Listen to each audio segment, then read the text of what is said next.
Hey friends, are you done with dating apps? Tired of swiping through profiles and superficial chats that go nowhere? Well, swipe left on those boring rituals. Introducing Done with Dating, the free podcast driven dating platform that's bringing human interaction back. We sit down with incredible singles for real conversations on our weekly podcast. Listeners like you get to know them deeply, then apply to date a guest or step into the mic yourself. Plus, we'll regularly host experts that discuss the dating world and provide advice on self-improvement techniques when you are taking a break from dating and focusing on yourself. Made for the bold, built for connection, your dating journey redefined through the mic. Head to donewithdating.co right now and apply. It's free. Your perfect match is one episode away. Hey everybody, we're here with Sophia Bloom. She is from In Bloom Dating and Relationship Coaching. Hey Sophia, thanks for joining us today. Hi, thanks for having me. Oh, my pleasure. Do you mind starting with just giving everybody an idea of what you do in your business, please? Yeah, definitely. So, I am a dating coach mostly for high achieving men that are really successful in their careers, very intelligent, usually great on paper, but they struggle to make that leap from being friends to being romantic partners.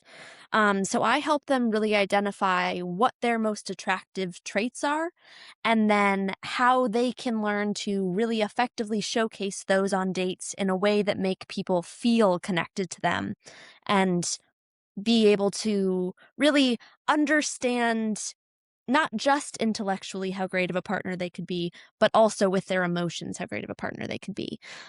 So really moving from good on paper to great in person. Excellent. Yeah, I'm sure that is hard because you deal with a lot of people who are um, really like engineers and science types as well, right?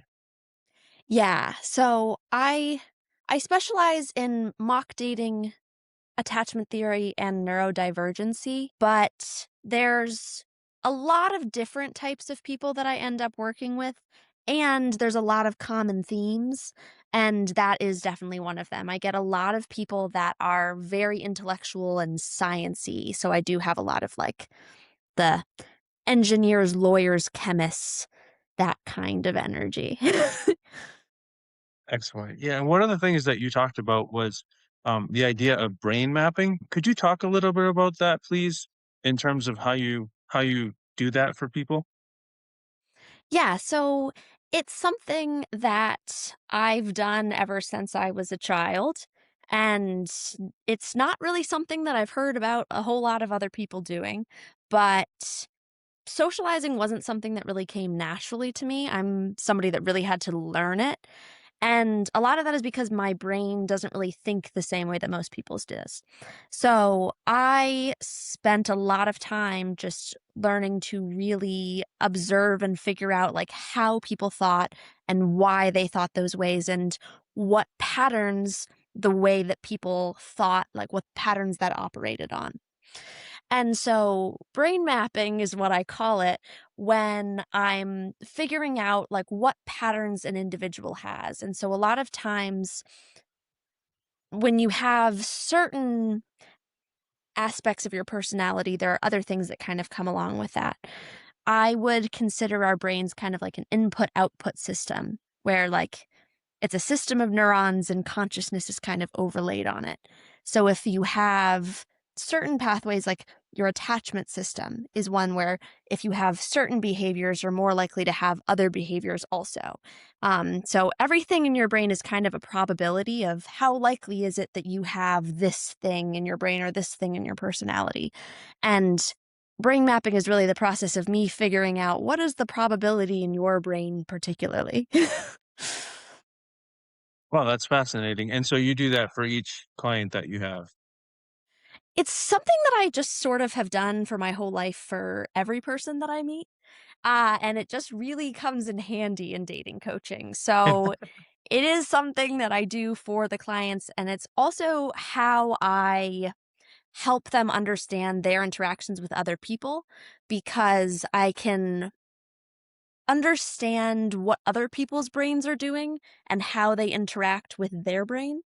And then we can really talk about why that's happening and like what the principles that that interaction operates on.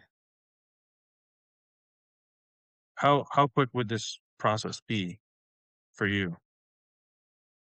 It is something that, because I have done it for so many years, I can do it very quickly now, but it took me a very, very long time to be able to do it accurately and efficiently. So, for example, I can tell someone's attachment system very quickly if I am having a conversation with them where I'm specifically trying to figure out what their attachment system is. But a lot of times that's something that's difficult for people to identify in others. So that's one example of it being fast for me, but it depends on the person.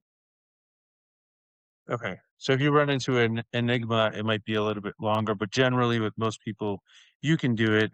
And do you train people how to do that as well? Or is this just something that you do in your daily life that helps you to identify how you can support your clients? So this is mostly how I have been able to figure out how people operate in relationships and how attraction works. It is also something that I use to help people understand how dating and attraction work, but it's not something that's usually useful for people. It takes so much time and energy to get good at it, and usually it's not worthwhile for people to actually learn how to do it. However, there's aspects of it that are helpful, like the really being able to learn people's cues and read their body language, and certain parts that go into brain mapping are things that are very helpful for most of my clients to learn. And you never considered a career in the FBI? That would have been very helpful there, probably. I actually did for a while. When I was younger, I thought about being in forensic psychology. That was the only other thing other than attraction psychology that I thought maybe I'd go Oh, into all in the right. psychology world. Oh, very cool. I worked with the behavioral analysis unit at Quantico when I was at the FBI, and they were really brilliant people, and they helped us with some really insane cases that we had where the people weren't insane, but the cases were wild. And so our team really helped us with that. That is But amazing. That is that's exactly what I when I thought about working there, that is exactly what I wanted to do, was be in the behavioral analysis unit. So oh yes, yeah, it's a great team of people. But going back to what you're talking about, it sounds like a lot of what you do is look at attachment style as part of the way that you help people relate to each other. So, what are the most common insecure attachment styles or coping mechanisms you see in highly logical men that you coach, or highly scientifically, grounded people that you coach? so most of the time, your attachment system doesn't directly relate to your intelligence. Like, it's not like they're more commonly one type of attachment style or not because of that. It's more common that people with an anxious attachment style will seek out coaching. But really, there's four main types of attachment styles. So there's secure attachment, anxious attachment, avoidant attachment, and disorganized. And the two important slash most prevalent ones that are insecure attachment styles are avoidant and anxious. And without going into too much detail about them, um, avoidants really operate on the belief that, like, I'm not good enough, and that if people really know everything about me, like, they'll figure out that I'm not good enough and leave. And anxious attachment style people operate on the belief that people will leave them.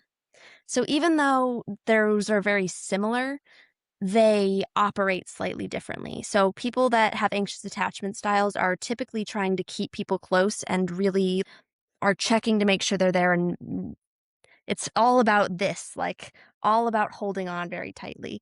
And people that are avoidant, it is about not getting too close, because if they are too close, they might be able to tell that I'm not good enough. So that's sort of the basis of how it works. And those are the two most common types that I see. It's a lot of sense what you were saying in terms of that it's not necessarily intelligence that defines that because it's more of a nurture versus nature type of component, right? In terms of that. So are they both battling self doubt? They're both battling self doubt, but just in different ways. A lot of their perspective is coming from that same place of I'm not trusting that my partner is just going to love me and is going to be there for me. And so how they view themselves as playing into that is a little bit different depending on the insecure attachment style. But a lot of times people are internalizing it as there's something about me that is making my partner not be reliable, or I can't count on them just being there and loving me. And so I would make the assumption that that's where a lot of self sabotage can come into play in both of those attachment styles. Is that right? Yeah, so it is unfortunate because a lot of people really struggle to operate outside of their attachment system. So even if they do really care about their partner and love them and want to not act the way that they're acting, your attachment system is part of your sympathetic nervous system. So it's like the fight, flight, freeze, that response. Um, so it's hard for people to override it. And a lot of times that does play out like self-sabotage, where you really want to be in a healthy relationship, and yet you keep doing behaviors that are causing problems in your relationship and causing you to repeat the same unhealthy patterns over and over. It's really fascinating. I'm sure it's not something we can cover quickly in a short podcast. But when you talk to your clients, what are some concrete exercises or mindset shifts that you give them to help them battle the self-doubt or the dating anxiety that they internalize? So a lot of the work around their self-confidence and attachment has to do with changing the neural pathways that their brain operates on. So kind of how you develop attachment systems is that it's designed to get your needs met. So the earliest example is that when we're children, we are trying to elicit certain responses from our parents to get our needs met. And depending on the type of parents we have, we need to do different things in order to get them to respond. And the main ways that people can figure out how to do that are really the main, like, 4 attachment systems. So the way that a lot of people's attachment system works is that over time, they have certain behaviors and they reinforce them. And in their closest relationships, that's what their brain automatically defaults to. So what we work on is the links in between their behavior and the original event that happened. So if something happens and there's a past experience that you had as a child that causes you to feel a certain way or think something, even if you're not consciously every time going back to that, that might be something that we have to work on and change that that's where your brain goes so that you can put a different pathway there and have it lead to a different place. So maybe that's a different thought or a different feeling. Um, and it's a little bit complicated as far as how you actually go about doing the changing of that, but a little bit beyond the scope of a podcast. But it Sure. has to do with, yeah, really talking through people's past experiences and working with their emotions. So in your expert client relationship, how often would you say, or what maybe what time frame would you say that someone should commit in terms of when they're engaging with you to figure out like how they behave a certain way? How often or how long does that take typically when you're dealing with clients? Does it vary, or is there a specific time frame you kind of would recommend for them? It very much varies because A lot of this work, especially the emotional work, is pretty scary. Like, you have spent your whole life learning to operate in this way to stay protected. Like, if you're avoidant, I don't get too close to people because that is very scary and I will be emotionally super hurt. And so, us trying to bring up those emotions and work with them and the experiences that that came from is usually very scary. And people have different willingnesses to engage in the work in general and different abilities and willingness to really confront really difficult things in themselves. And that is a lot of what changes it. So, kind of the same way with any of the other skills work, like a lot of what I do is also the actual dating skills and how do you seem like yourself on a date and how do you come off well in an authentic way. And for both of those, a lot of it depends on how much work the client is willing to put in. Um, and how, yeah, committed and focused they are. So it can be anywhere from, I would say, like 2 months to longer than 2 months. Usually it's a little bit longer than people originally anticipate. Well, because you're going a lot deeper than maybe what someone would assume a dating coach does, right? You're doing some deep analysis and helping them determine trauma they may have had that is impacting how they perform and how they act and interact with other people. So I can see that taking a long time. It's not something you can easily unpack. Yeah, and I think that's why the time estimate is hard to give because a lot of times people come in and they're like, "Can you give me some tips and tricks so that I can seem better on a first date?" And then we end up working for many months with their past experiences and emotional lives. So usually they get a lot more out of it than they thought they would, and it takes longer than they thought it would.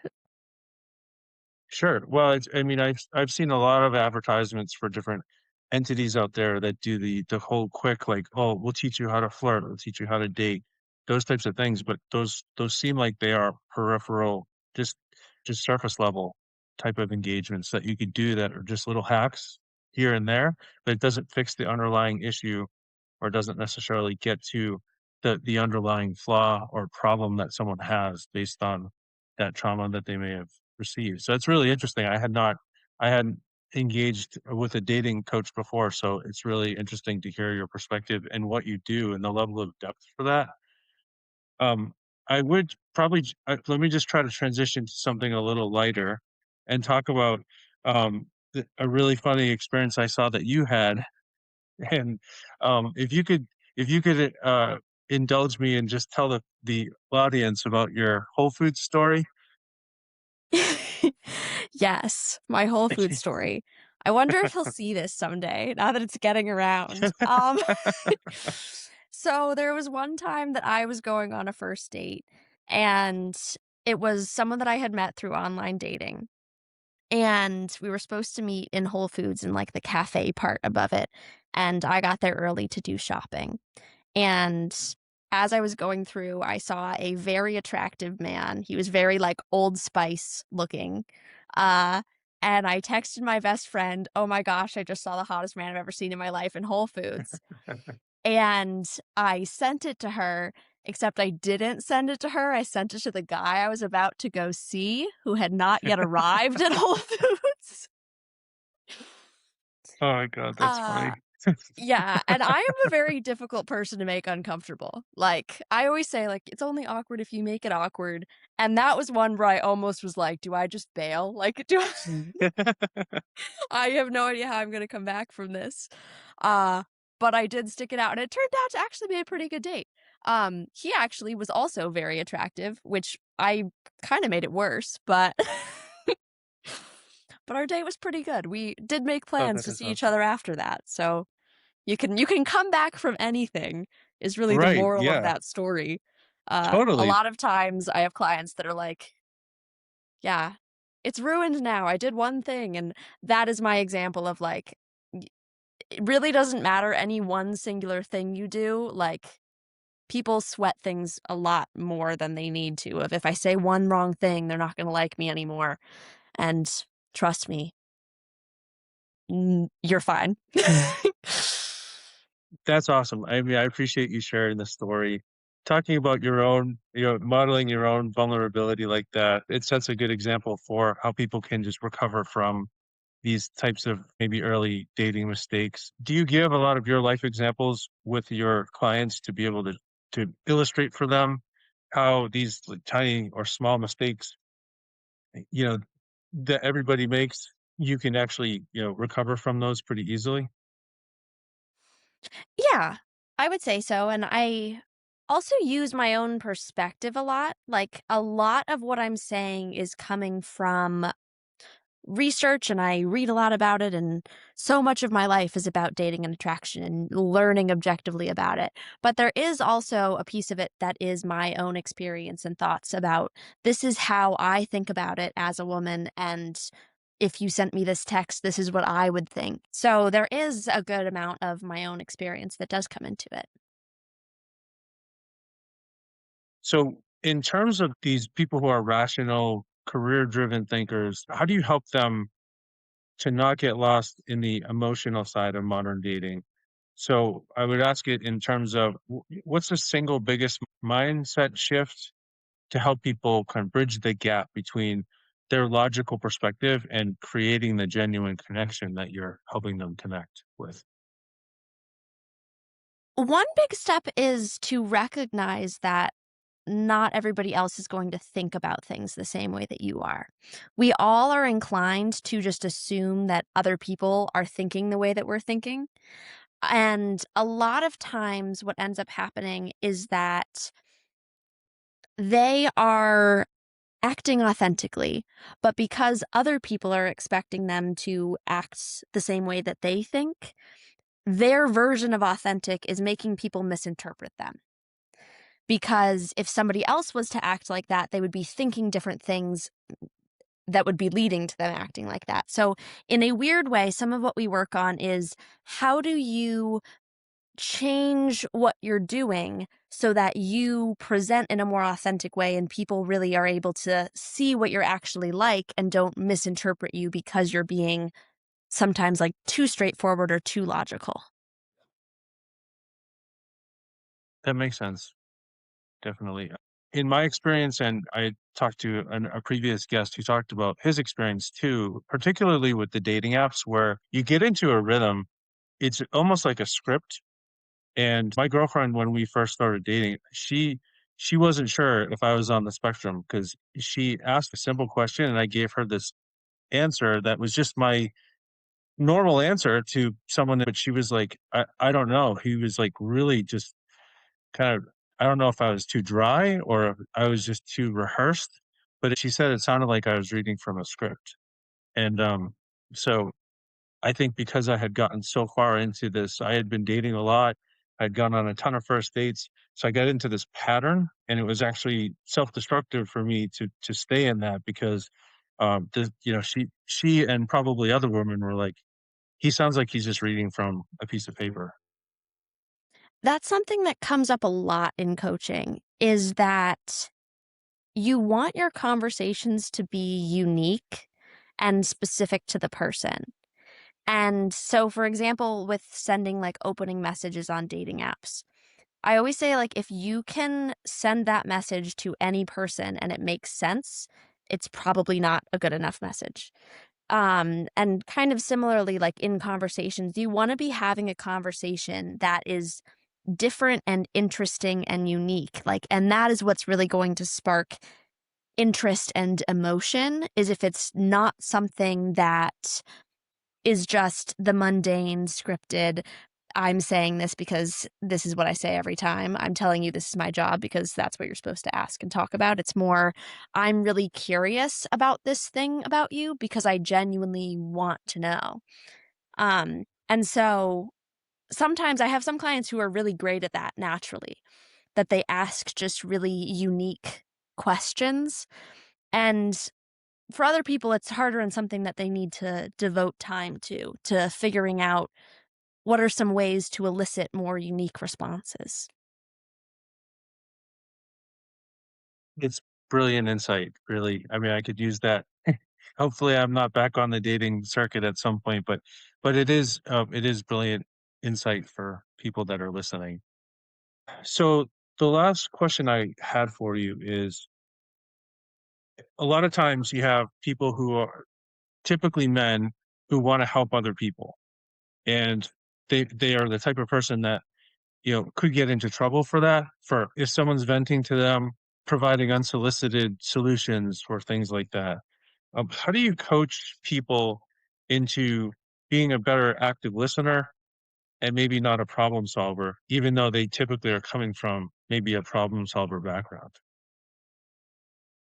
A lot of times it has to do with focusing on being present with your emotions and being willing to sit with your emotions.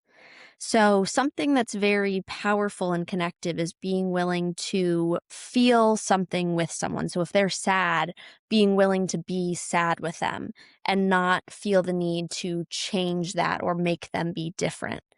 And so, sometimes trying to fix a situation for someone comes off as feeling like you want them to be different or you don't want them to have that emotion.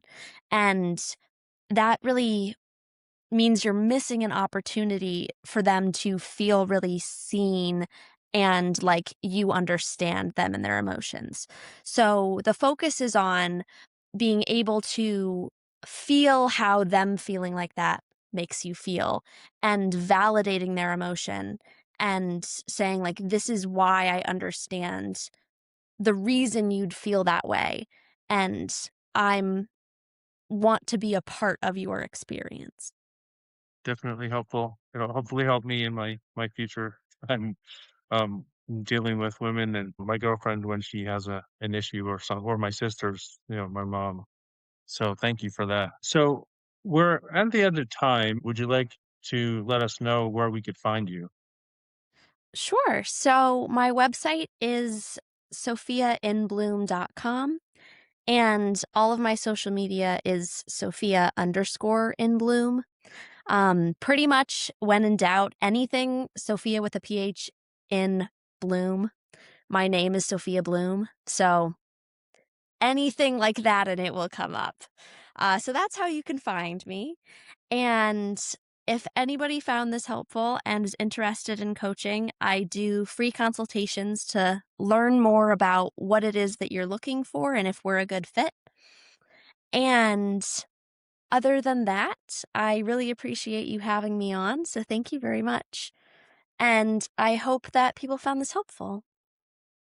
Yeah, I definitely think that people are gonna enjoy this. I was fascinated sitting here listening to you. So thanks very much. I appreciate it. Thank you. So if you're done with endless swiping and ready for something real, don't miss a single episode. Hit that subscribe button right now on your favorite podcast app and never miss the bold conversations that could change your dating life forever. Every week, we bring you incredible singles, excellent advice, raw stories, and real opportunities to connect, all for free. Subscribe today, apply at DoneWithDating.co, and turn your next listen into your next date. Your perfect match is waiting on the other side of the mic. It doesn't matter where you live, someone local is listening and will want to date you. We'll see you in the next episode. Subscribe now.